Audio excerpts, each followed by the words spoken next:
Good morning, gamers. Good morning, gamers. Good morning, gamers. My name is Davis Beecham, and I'm joined this morning with my co-hosts Elliot Ritchie and his brother Everett Ritchie.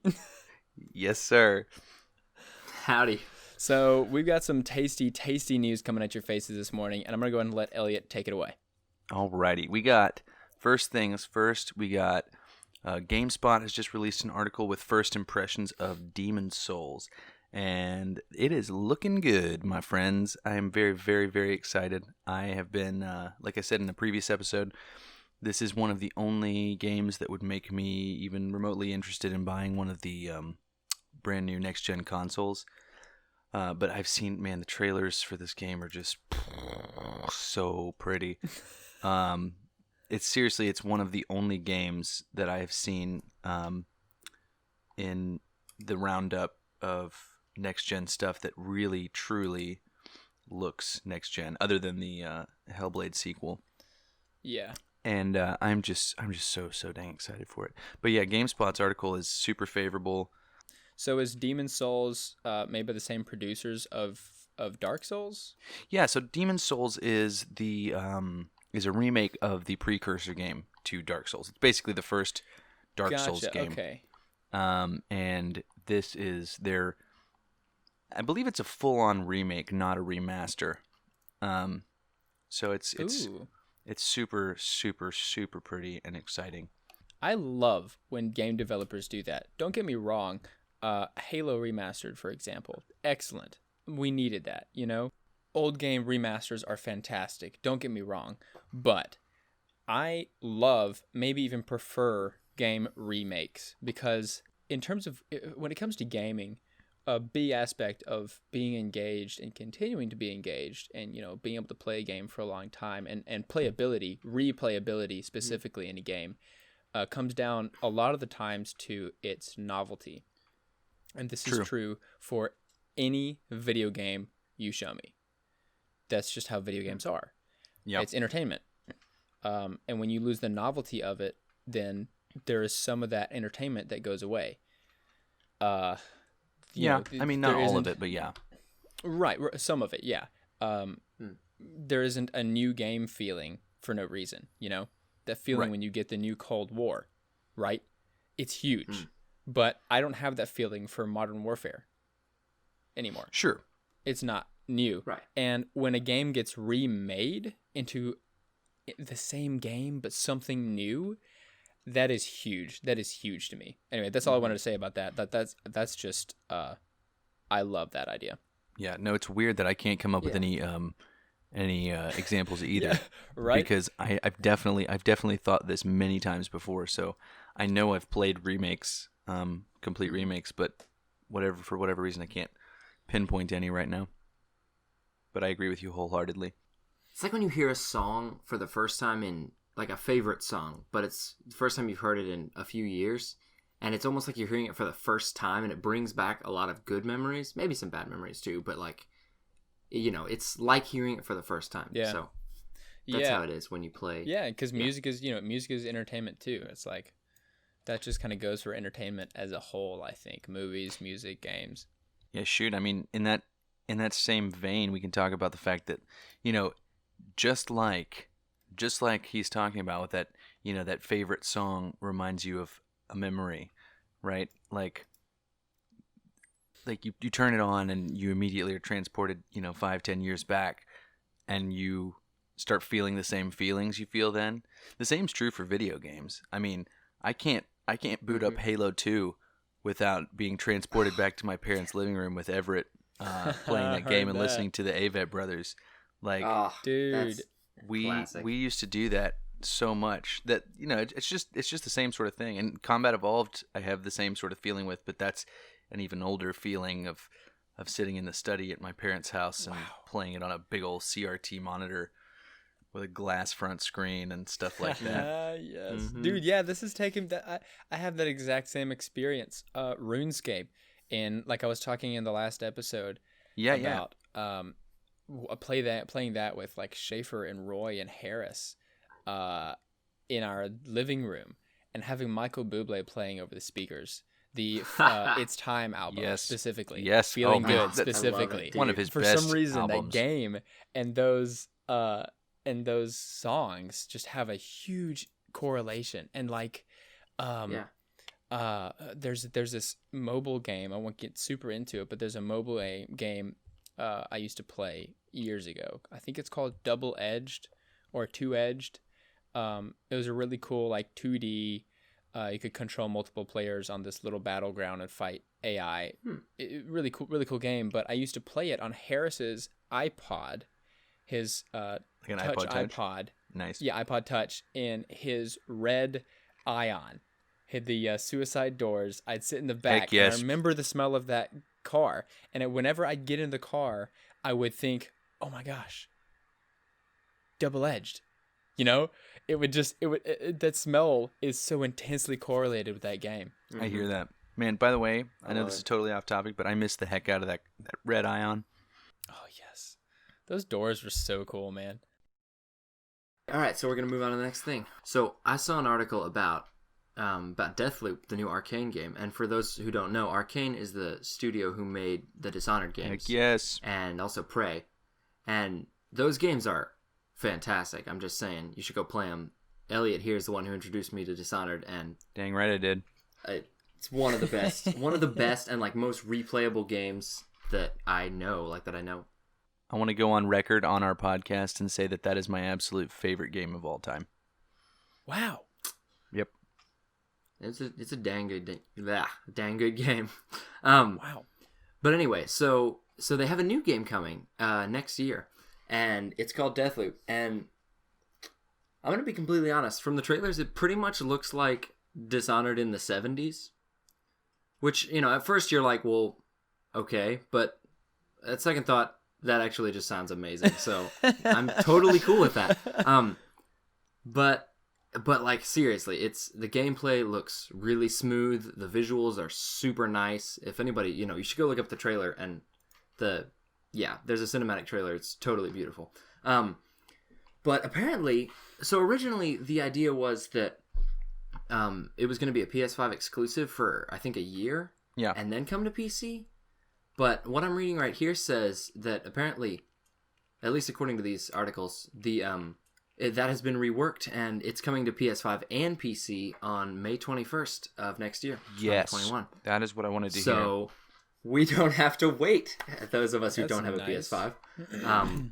And that is awesome to me. Although those who have an Xbox, you're out of luck because apparently it is not coming to Xbox anytime soon. I hate that. That's tough. All the more reason to get a PC. That's right.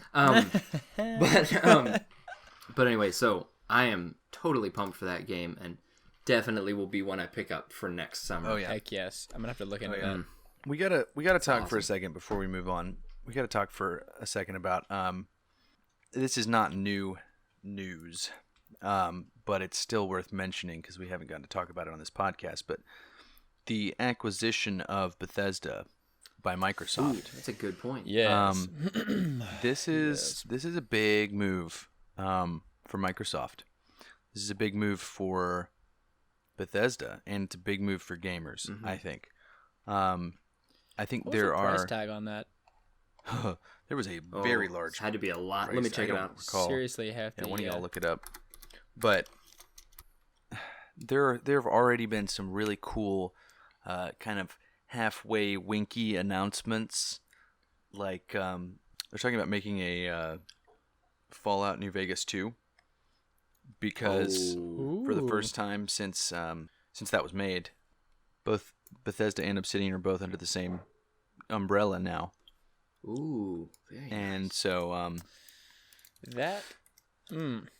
so yeah, it's not been officially 7.5 billion. Holy Yeah, I was literally about to say billion that, but I with didn't a want to B? interrupt. with a B. 7.5 billion US dollars. Oh. That is a lot of money. Good night. But That's yeah, a chunk of change. yeah. That's a lot of money.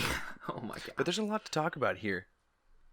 Well, yeah, and I wonder, I mean, it would probably be naive not to think that might have had something to do with the alteration of the original Deathloop release plans. Because, Oh yeah. I mean, it isn't coming to Xbox, but I mean, I heard that, excuse me, I heard that it was going to be PS5 exclusive, and then after that deal, like now I'm hearing this. Yeah, so yeah. I think that's definitely that got something to do with very it. well might be the reason Man, for that. okay, so I want to talk for a second about. You guys remember back in Everett would remember. I'm thinking it was like 2012 when Disney bought Star Wars. Oh yes, we were in Colorado that week. Yeah, I remember. But in 2012 they bought Star Wars. Do you remember all those memes, Dude. of like Yes. Leia with all the princesses? Yes, that's right. Oh man, It reminded me of this because I was thinking about sort of the ramifications of this deal, and now I'm thinking of like the Doomslayer in the same picture as Master Chief. oh my And it's gosh, I would play this crossover. And it just Dude. I get kind of goosebumps all over. Like there could be some Imagine, really dude. really really cool stuff. Imagine. That would be Wow. amazing. But That yeah, could it's be just seriously really awesome. cool because Man. they've got all kinds of different stuff. Microsoft has all kinds of game developers under their roof now. That's And crazy. man, if honestly. speaking of news that isn't new, Obsidian is just cranking out stuff that is looking awesome. I am beyond excited for their brand new fantasy RPG, the name of which I am forgetting. But it looks freaking cool as heck. That's Avowed. Yeah, it's called Avowed. It's if y'all haven't watched the trailer for it, it's just a short cinematic trailer, but good night, it is beautiful. I mean, it looks like there's a bit at the end, of course, sort of the reveal moment where you pull out a sword. It's in first person at the very end. Mm-hmm. You pull out a sword, and then you with your left hand you put it out in front of you, and then you get like a ring around your hand, like a Doctor Strange casting a spell or something. Oh, I love it. It just looks, it looks so cool. heck yeah. I'm just really excited for a real, legit next gen, Skyrim-esque type thing because, let's be real, we're not getting an Elder Scrolls game for 2-3 years. I'm wondering, I'm hoping makes me cry. that Microsoft will light a fire under their booties, but at the same time, I think the nature of their deal is more like, you guys run your studio how you want. So right. I Yeah. doubt that is Respect. actually gonna happen. But Honestly, it would mad still respect. Thank you, Microsoft. Oh yeah, We would love a new Elder Scrolls game, but we don't want another Call of Duty franchise where they're pushing out a game every 9 months. that is true. That is true, and I'm not advocating for that at all. We just got Elder Scrolls 6 got announced 3 years ago, 2.5 years ago. We got that little tiny cinematic opening trailer, and then not a Nothing word else. since then. Yeah.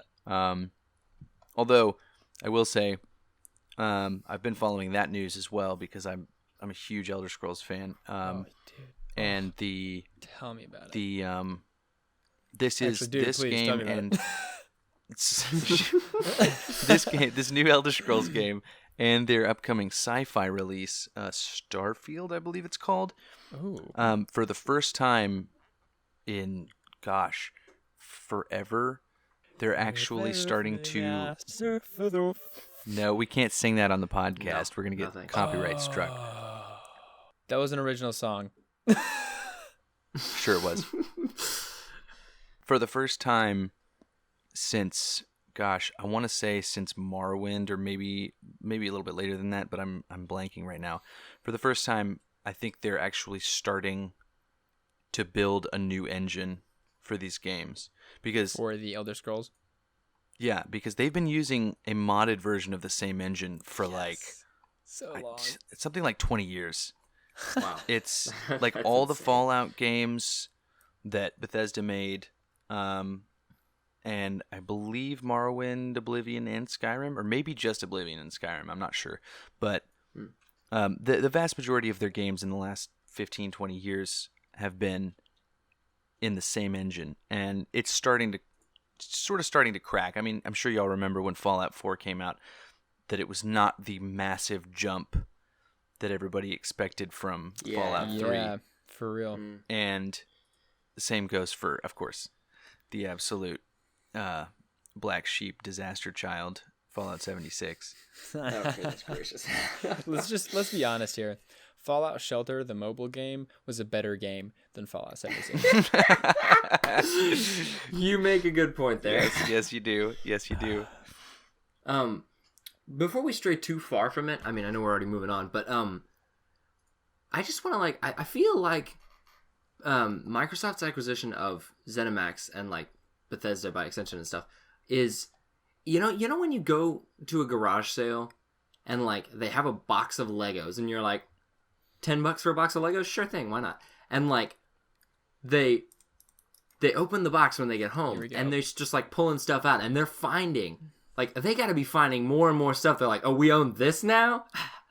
That's what it's got to feel like. Because there are so many things that fall under that. Yeah. Yeah, that's true. Yeah. That's a very good point. No, I just love your analogies, Everett. I was going to say that. Oh, we got like sun wafting. We got like whatever. What was the other one? It was a muffin. Oh, wait, no, it was the design for the T-shirt we're going to make about the sun wafting. Oh, yes. The old sun wafting, yes. Yes. Wafting. That's what it was. Not wafting. I would cling to the old wafting sun. Yes, exactly. I mean, anyway, you can go on. the other thing that's really exciting though, it's not just Bethesda though. It's also that ZeniMax has my beautiful heart, which is id Software. They've got access to Doom. They do. They've got access to Wolfenstein. They are now in charge of the studio that owns Quake and Rage. Oh, like, man, they've got reach now. They've got serious reach, and I am just so there for it. By the way, a little fun fact: I don't know if you know this, but id Software is a Texas company.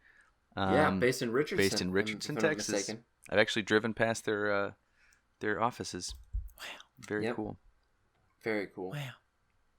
And man, they've made some amazing games. You know, I for one would not be totally unhappy with seeing a revival of Commander Keen. Please. Because Commander Keen is, like, to this day, one of the most fun games. Yes. Like, I mean, Remake. for those who don't know, Commander Keen is a 2D platformer. It was released in the early 90s, just, I guess, for PC. Or for DOS. For DOS, yeah. Rather. And it's... Dude, imagine. It's a... Wow. And it's so much fun. Even to this day, it is so much fun to play. And you can actually get... I think there were several games in the series. The first 3 are the best, and they are included in a pack of 5 on Steam for like $5. So yeah, something like that. You should definitely check that out if you're interested in old games that are amazing. Heck yeah. Absolutely. Dude, if any of my brothers are listening to this, they're probably doing a backflip right now. Well, I don't... I'm trying to remember if there's anything else we were going to go over before delving back into Destiny in terms of game news. But here I am again. This is not, I promise you, this is not a podcast about Destiny. But this is one of our most played games right now, and I think it's appropriate to talk about it. Because the new DLC came out 2 days ago on the 10th, and it's really, really cool. It's really, really cool. And then you start using stasis, and then it goes beyond cool. Elliot can attest to this. It's just... This is true. It's just like... Oh, Destiny does a great job, okay? It's been doing a great job of whenever you use your super ability, you do like a spin and fly up in the air in flames and get this sort of flames out of the sky, and you just start slinging fireballs across the landscape, and you feel like you're unstoppable. Or if you're a Titan, you like become this like electrode of electricity. I don't even know if that's the right word, but you're just tracing with electricity, and you're just flying across the battlefield, punching people with your lightning fists, or hunters, your super powerful golden guns, or whatever else hunters do. But like Destiny, my point is, Destiny has been doing a great job an incredible job of making you feel like you own the battlefield, like you're totally unstoppable, like you were just the ultimate force whenever you super. And let me tell you, dude, Stasis is a whole new level of that. It really is. It really is. It cranks all that up to 11. Exactly. It's amazing. And I have a few articles in front of me. One of them is a review of Destiny after 1 day. This is on Forbes.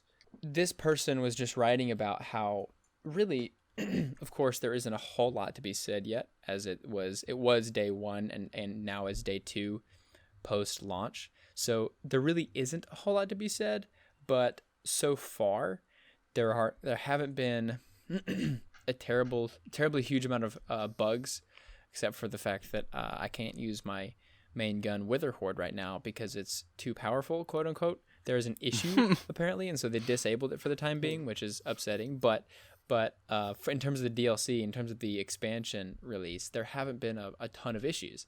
Oh, it's absolutely incredible. No, I wanted to. I just wanted to talk for a second about the way that it feels now, because when we first started playing this, those moments that he was talking about in the beginning, the super moments where you get to use your crazy powers, that felt like everything was already cranked up to 11, but then this new stasis ability is like taking that and just doing it perpetually.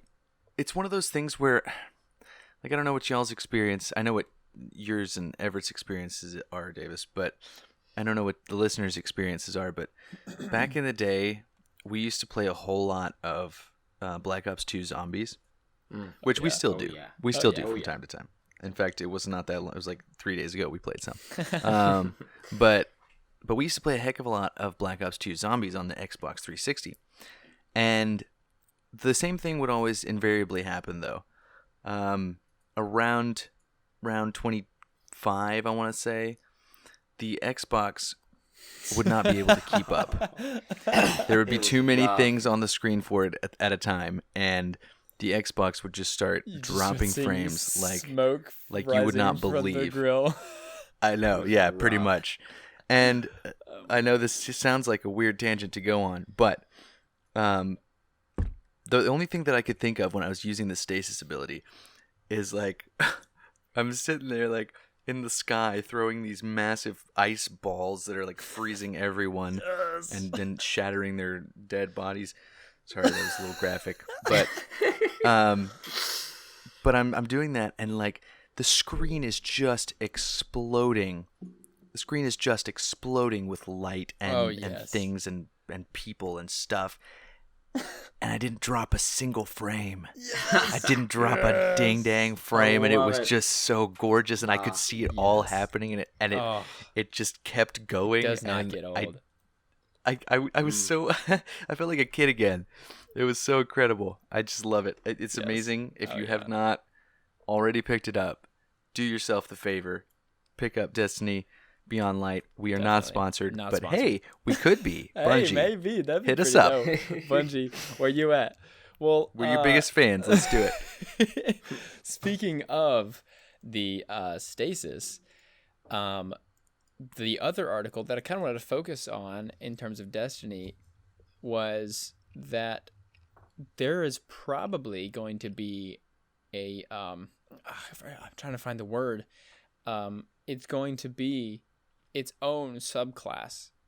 How do I explain? So there's going to be a darkness subclass and a light subclass selection. Ooh. Oh. So you have the light subclass, right? And you've got Solar, Arc, and Void.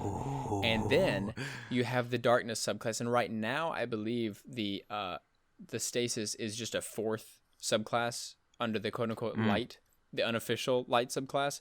But when it becomes official, there's going to be a light subclass with the classic Solar, Arc, and Void subclasses, and then a separate dark subclass with Stasis and two other, we don't know, subclasses. Awesome. So one thing that I immediately think of when you say that is I really hope that they don't I mean, I feel like they kind of have to in order to keep the game playable and not make you OP. But one of the things that I really enjoyed about playing with the stasis, and we've only played through about half of the new campaign because we just haven't gotten around to more of it yet. But one of the things that I loved so much about it was that the stasis recharges like instantly. Yes. So you can just chain the heck out of all these powers. And I'm just hoping that when they actually make it a subclass all its own, that they don't nerf that by basically giving it the same cooldown that your typical powers have, because that would make it kind of less impressive to me. I agree with you there. And maybe they can do something where stasis is, they kind of nerf stasis, or maybe they do something like stasis, the stasis subclass that we have now is nerfed to where the time is less because it's dang powerful. And then the other two subclasses are more like, really, really fast regenerating abilities. But that's a great segue into the reason, or a reason, for that to be a bad idea, actually. Because the title of the third article that I pulled up is Destiny 2 has hilariously broken PvP with stasis in Beyond Light. So I believe that. We don't play a ton of PvP. We play a lot of Gambit. I mainly play Crucible, but not as much as any of the other game modes. But it is a very, very popular part of Destiny. Very popular. And there are tons of people complaining, and I can attest to this, about when you get into, the Crucible, playing PvP, if you get frozen by a stasis ability, you're dead. There's like a 98% chance that you die because you get frozen. If you can manage to break the ice in time before you get shot, it already drops your health to like less than half, and then you can just get one shot. So in terms of PvP, it is really, really, really overpowered and kind of broken. So they're trying to fix that, and that's another reason that Witherhoard. One of the reasons that Witherhoard is being taken into maintenance right now is because in PvP, if you hit someone with Witherhoard, the damage over time is enough to eliminate them without any other damage. So if you hit someone, they're dead, just period. And then if they walk into the Witherhoard pool bubbly thing, it's only like 3 ticks before you die in that. It's really, really powerful in PvP. So I wonder if they're going, I'm talking a lot here, but I'm almost done. No, you're fine. I wonder if they're going to do something. This is really speculation, like really big speculation. I wonder if they might do something like separate the abilities effects or recharge times or something like that between the different game modes, between PvP and PvE. PvE is person versus entity. PvP is person versus person, in case that wasn't clear. So PvP would be like multiplayer playing against other people, whereas PvE would be just like a squad of your 3 fire team, your 3 guardians in a fire team going through a strike or something like that, fighting just AI. So the reason stasis, the way we're talking about it and loving it, is in PvE. And the conclusion of this article is that really what they need to do, if they don't do something like that, what I was talking about, where they separate the stats between game modes, the priority needs to be PvE, because Destiny 2 is not based around Crucible. Crucible is a game mode within Destiny 2, but PvE is the main. The story is PvE. The strikes are PvE, which are part of the story. So really, I don't know. I don't know what they're gonna do about that. But there have been some big news, bits coming at your faces, our faces, really. We're taking them off of our faces, and then now that we're throwing them onto your faces through your ears with our mouths. This is getting weird.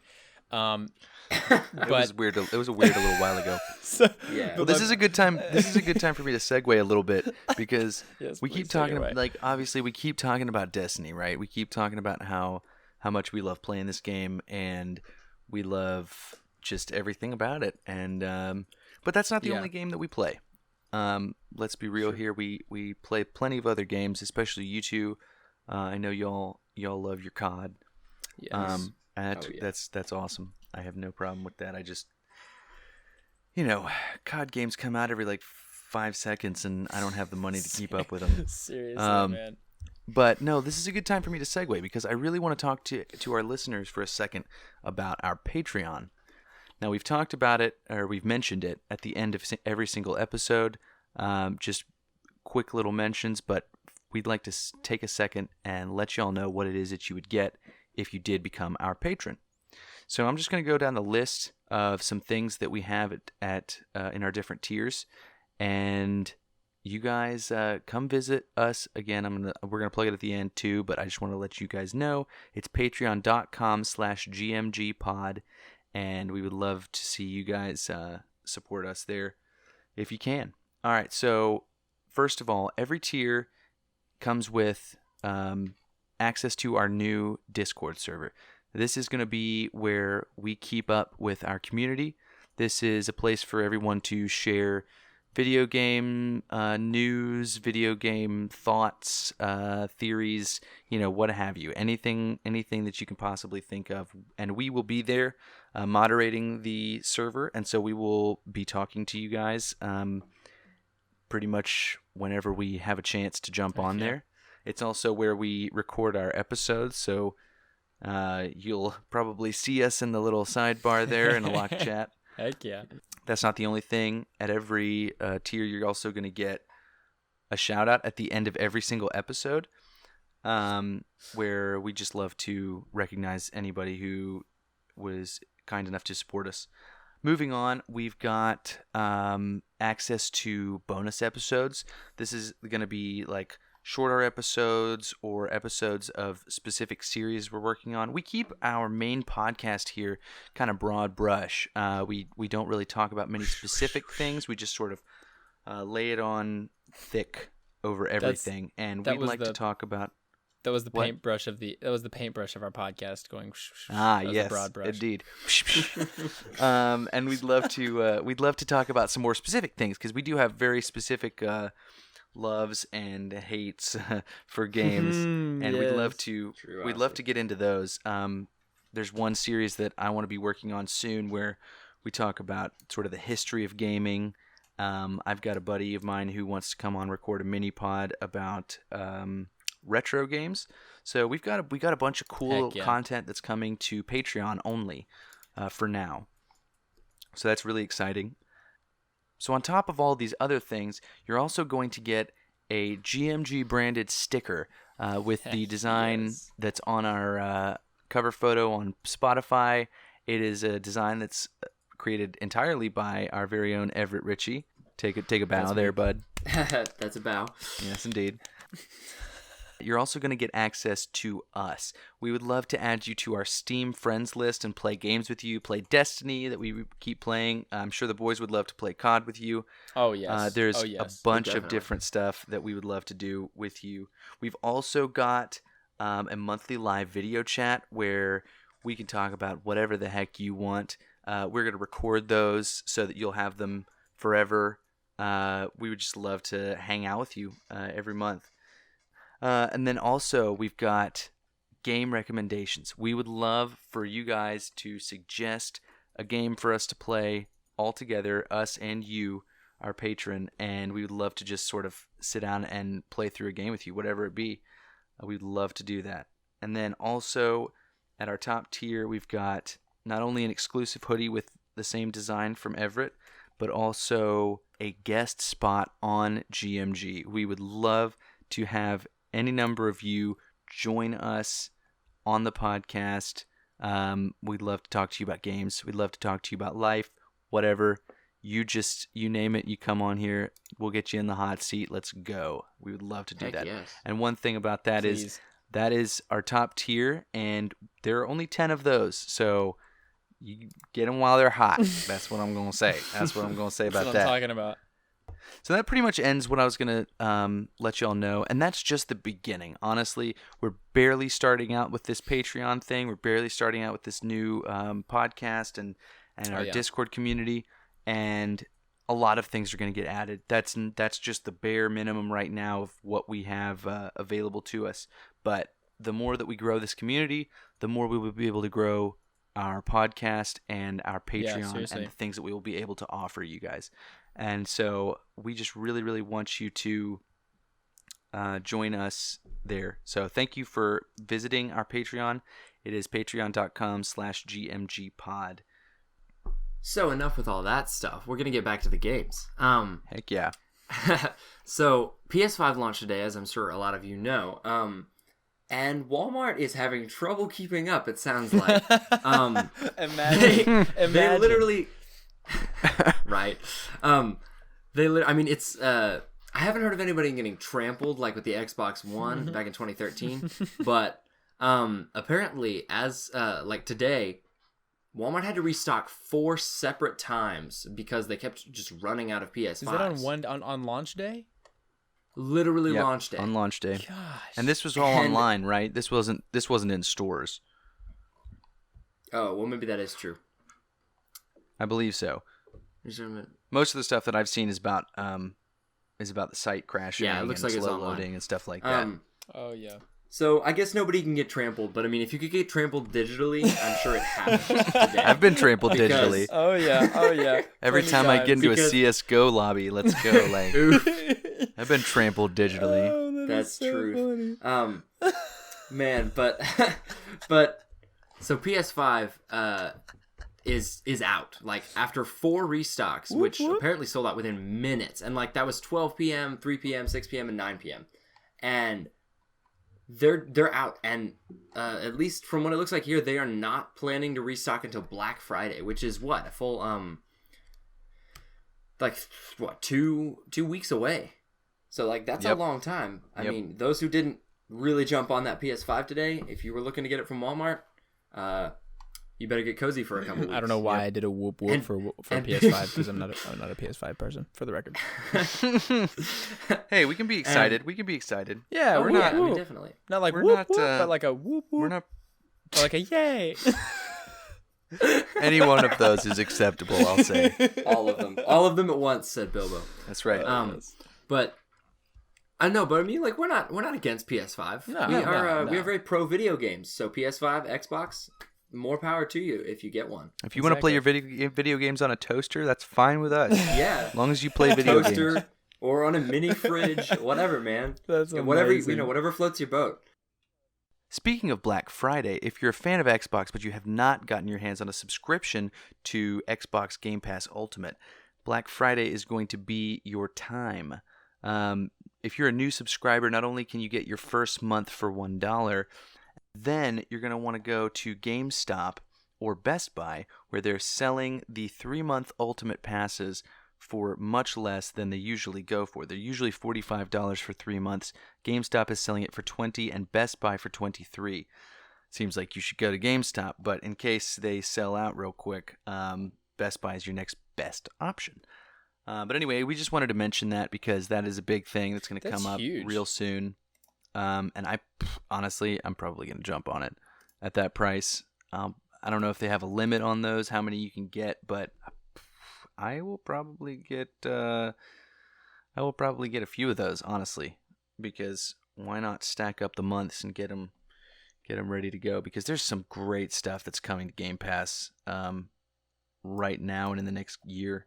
You know, we've talked about the negative side of subscription-based things, but the Game Pass for Xbox, I am repeatedly shocked by the prices, because you know I always think like, oh, Game Pass, where you get a subscription and you get access to a bunch of games, it's gonna be impractically expensive, not worth it. But it's really cheap. Oh, it's dang cheap. It's deceptively cheap, I think. Yeah, the PC version, when it was still in beta, I don't know what it costs now. I think it's more like 10 or 12. But when it was in beta, I had it for $5 a month. Speaking of subscription-based things, this isn't really a great segue, but it's kind of the same thing. Apex Legend has been experiencing a bit of a PR roller coaster over the past few weeks. Season 7 just got rolled out, has new heroes, Legends, those are the same things. So new Legends, there's a new map, there's new vehicles, which is new for Apex. But there has been a big conflict, I guess, in the Apex community on rolling out content and the time it takes them to do so. The director of Apex Legends is basically the title of this article that I'm looking at is "We refuse to crunch the team." They're not going to put overtime into this game. And we don't have to stay long on this, but I did want to touch on it, see what you guys' thoughts are. And I know you don't play Apex, but I do think that from a managerial standpoint, you know about game developers enough to kind of give a little input on it. So the reason is they are really wanting to focus on quality over quantity. It took them a little long to put out season 7. I think it felt like there was a long time between season 6 and season 7, and there was a big content boost. People are happy with it, but everybody's being like, "Oh, we need more content," you know. So, what are you guys' thoughts on that? And not really Apex specifically, but games in general. And this may be game dependent. This may vary from game to game, but at least in my opinion, I think quality over quantity is the right way to go for most games. What are you guys' thoughts? So, I definitely have thoughts on this, and I think my thoughts on this are definitely in the minority when it comes to most people's thoughts of developers and crunch. But that's not to say that I don't respect developers enough to make sure that they have the time that they need. That's not at all what I'm about to say. But I will say this. I just think that this whole thing that we've got in game journalism right now about how much everyone hates the crunch is just a little too loud. I think that we really need to start talking about there's something that people seem to have forgotten, I feel like. And that is that if you come out and say that your video game's going to be ready by a certain time and it's not ready by that certain time, like people always like the sort of the feeling in the feeling in social media these days is when that happens and fans get upset, then a bunch of other fans will get on and say, "Y'all, it's just a game. Like, why can't you chill out? And it's not a big deal. It's just a game." But like, let's be real for a second. Like, if you're promised something and you pre-ordered it and you're waiting for it, like, would you say the same thing to somebody who's waiting on an Amazon package to get to their door? Like, if the Amazon package doesn't show up when it's supposed to, are you going to say to the person complaining, "Hey, what are you worried about? It's just an Amazon package"? Like, no, who knows? That could have been your, vitamin C supplements that you need to survive or whatever. The point is, like, I don't think that we can completely ignore that particular thing. No, and I think Everett has some serious personal experience in that field. For sure. Yeah.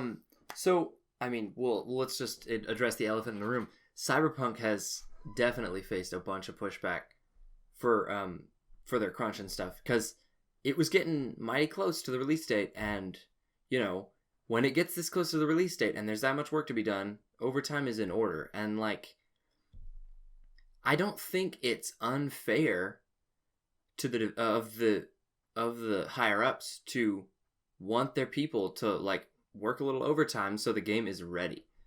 I mean, if it's something like Apex, which is kind of a running thing, because it has seasons, unlike something like Cyberpunk, which is Cyberpunk, which is going to be released, and it will have DLC eventually, I believe. But it isn't quite the same because it's not like ever updating. It's a game that is released, and that's a fair point. Pretty much stands and functions like that. Just let me say one other thing, and that is that I am not saying that employees of any job should be forced to work extra.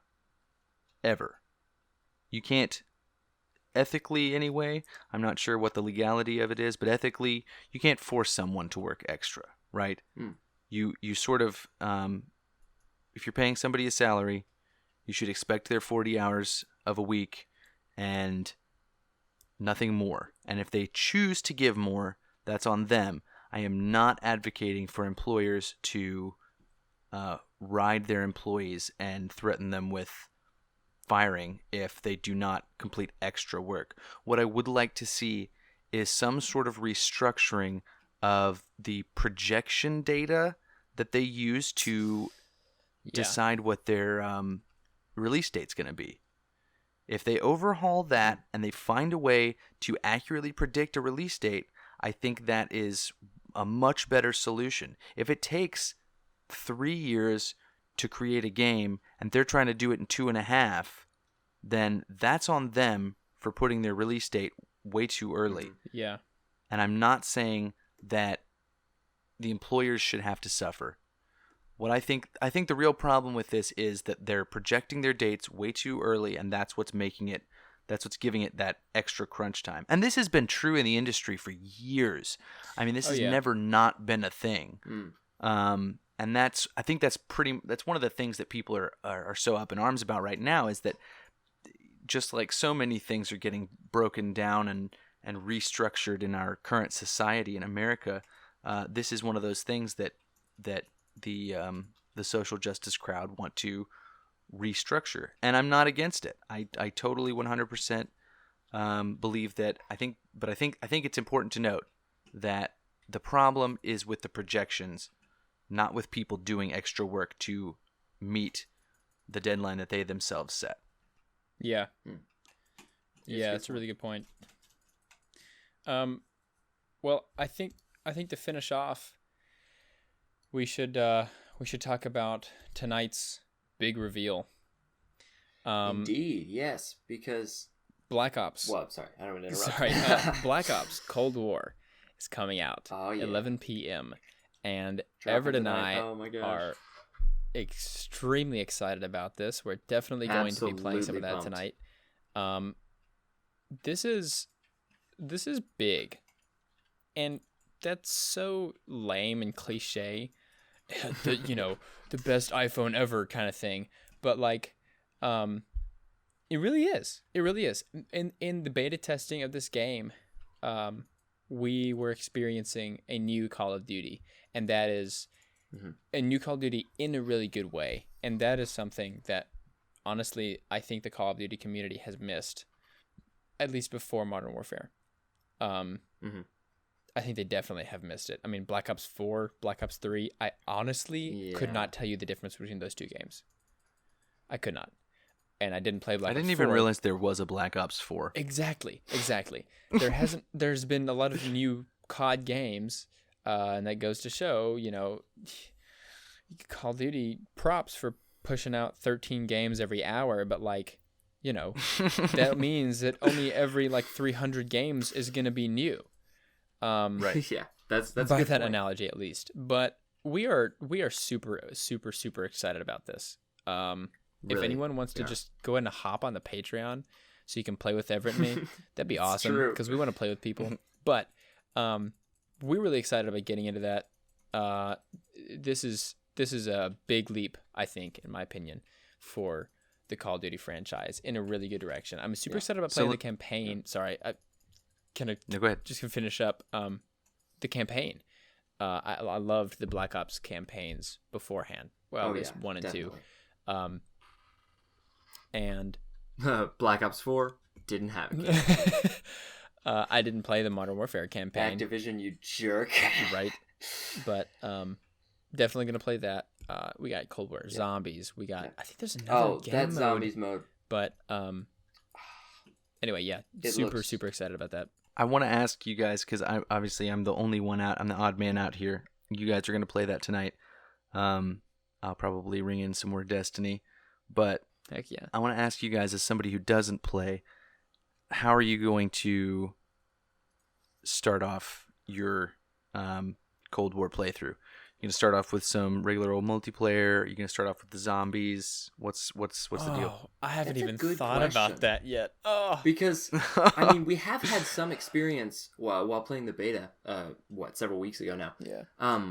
With the multiplayer where we Right. haven't gotten to try the zombies yet, but I mean, I don't know. I think what we should as do much is, as I want to just jump right into the zombies. I think I'm with you there. I think what we should do is we should play some of the actual Cold War Yeah. multiplayer, and then we should definitely play some zombies. I'm thinking that because because we have to know.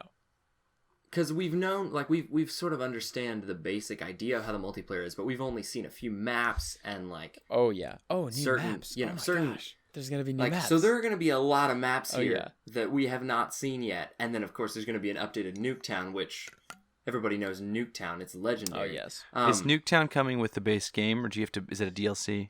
As far as I know, it's base game. I heck don't yeah. know for sure, but, like, I would defer to Davis. But I'm just saying, like, I would love to try out... I think first I would love to play a few multiplayer games just to kind of get in the groove. Definitely. And then and from there's there gonna I be, want to move on. You know, there's going to be zombies. performance optimization from the beta to the actual game. Because I had a true. weird problem with... There wasn't a frame rate problem. I was getting well over 100 frames a second. But there was a weird, like, VSync...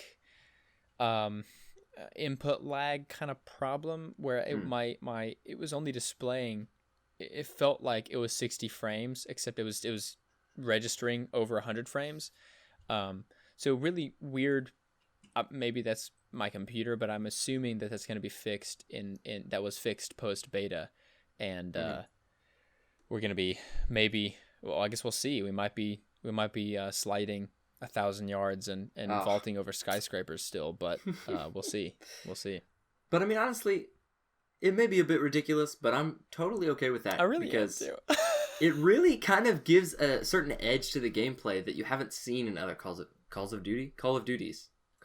I don't know. Calls of Duty. But I mean, it's kind of a, you know, I mean, it's not like you're playing Doom or something, but it's just definitely not as it's just kind of an almost not supernatural, but like superhuman aspect. Yeah. Which Right, sounds it's kind not of as stupid because it's grounded, just supposed but to be a game set during the Cold War, but like Well, still, it just whatever. gives cadence to the arcadeness of Black Ops. Credence. Credence, not cadence. It's cadence. What is cadence? Cadence is like the it's like- sound of a voice or a tune. Yes. Okay. It gives cadence to the what? Wow. Okay. Yep. Credence. Got it. You understand. Well, that's a great segue to wrap up the episode. Well, actually, before we do that, I just want to point out something that's a little bit hilarious about the launch of Cold War. So, I mean, of course it's going to launch at a different hour in every time zone, even though it like technically is at the same time. Right. But that kind of made me chuckle because for us in Central Standard Time, we're getting it at 11 p.m. And it's funny because us in the U.S. get it at 11 p.m. and Russia doesn't get it until 8 a.m. Got him. Take that, Russia. Excellent. We got to space first and we got the game first. You That tell is him. awesome. Okay, I take Yes. it back. We didn't get space first. We got to the moon first. Yeah, that's true. That is Yes, true. That's very true. But we got the game first, so that really We did get the game really, first. Take now- that, Russia. I'm gonna say right now, Dave, I I have nothing hope against you Russia, by the way. stream some of what you're playing tonight because I want to see it. I might have to do that. Yeah. Oh yeah. And Oh yeah. that's one other thing to our listeners. That's one other thing that we're working on is we're working on getting a Twitch stream ready so that we can stream on. We actually don't know. Twitch? We don't know what our. No, I just mean as far Presumably? as our schedule goes. Oh, I got you. We have I no got you. idea Right. exactly No, yeah. how often we're going to be able to do that at all, but we're working on it. It's So definitely that's on one the of the things. docket. Keep your eyes Yeah. peeled have, for. We're going to Some be kind of a posting about it. weekly game stream. Yeah, that'd be really awesome. Yeah, for sure. Well, I think that about wraps it up for episode 5. Thank you all so much for listening. Please go check out our Instagram and other social media. It's going to be at GMGPod. Like Elliot was saying, any support on our Patreon is appreciated. We'd love to have you on the show, play games with us, get you on our Discord. Go Go check it out. It's going to be patreon.com/GMGpod. Thank you so much for listening, and we'll see you in the next episode. Peace.